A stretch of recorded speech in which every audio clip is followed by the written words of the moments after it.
Hi everybody, it's Friday and I just wanted to ask you a question. What do David Beckham, Tiger Woods, Serena Williams and my oldest daughter have in common?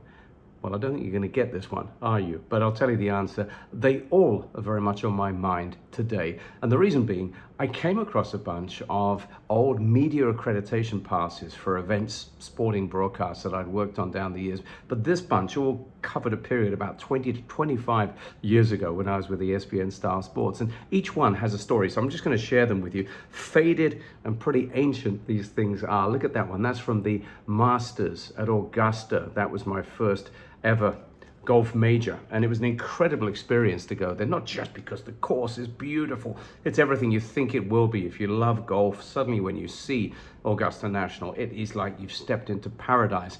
And it was an amazing event for me, just everything about it. It was Tiger Woods' year, because Tiger Woods completed what they called the Tiger Slam. He actually, in winning the Masters, he beat David Duval by a couple of strokes, held all four of the majors at the same time, not in the same calendar year, but over the span of a year. So an incredible sporting trip for me there. And when you look at the really major events, look at this one. This was Wimbledon. So the All England Lawn Tennis Championships. It was actually the second time I think I'd worked on Wimbledon. This one was 2002. And what was really memorable about this one for me was not so much the tennis was great. The men's final, it was Leighton Hewitt, the Australian, who at the time was the world number one. He beat the Argentinian David Nalbandian in the final.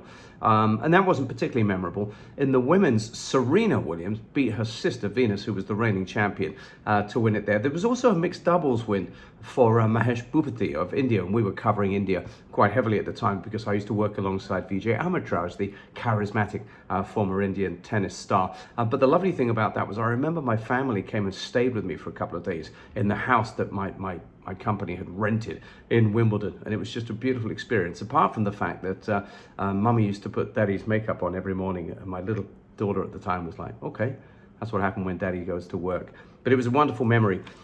Sticking with tennis, a little bit earlier actually, I'd been to Flushing Meadows for the US Open, and that was the one in 2000.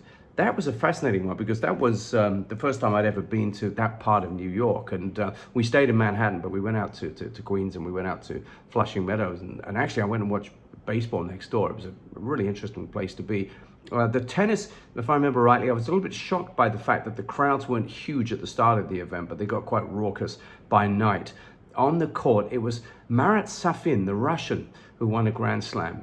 He beat Pete Sampras in the final at that one. And I think it was Venus Williams beating Lindsay Davenport, if I'm not mistaken, in the final there. But of the Grand Slams, I've got to say, it was the hardest one to fall in love with. Maybe the setting, the staging for it. But nonetheless, it was wonderful to work on an event like that.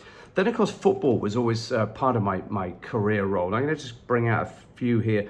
This was a match back in 2001, a football match here in Singapore. I actually commentated on this one, and this was Manchester United against a Singapore 11, picked from a couple of the Singapore S-League clubs at the time.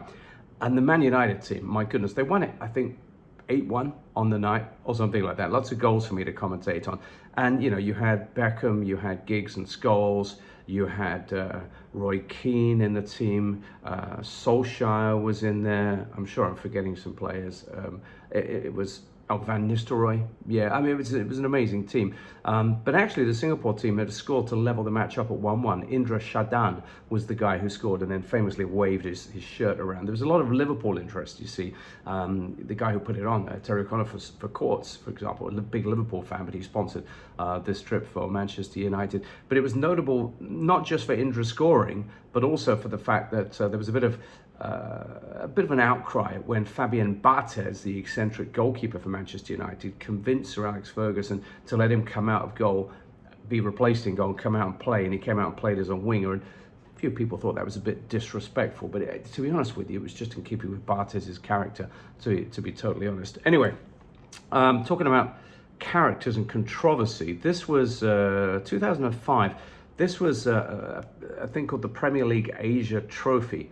And this was an event that used to bring 3 Premier League clubs out to an Asian city. Then they'd play against a host team. And we did events the first one was in Kuala Lumpur, Malaysia.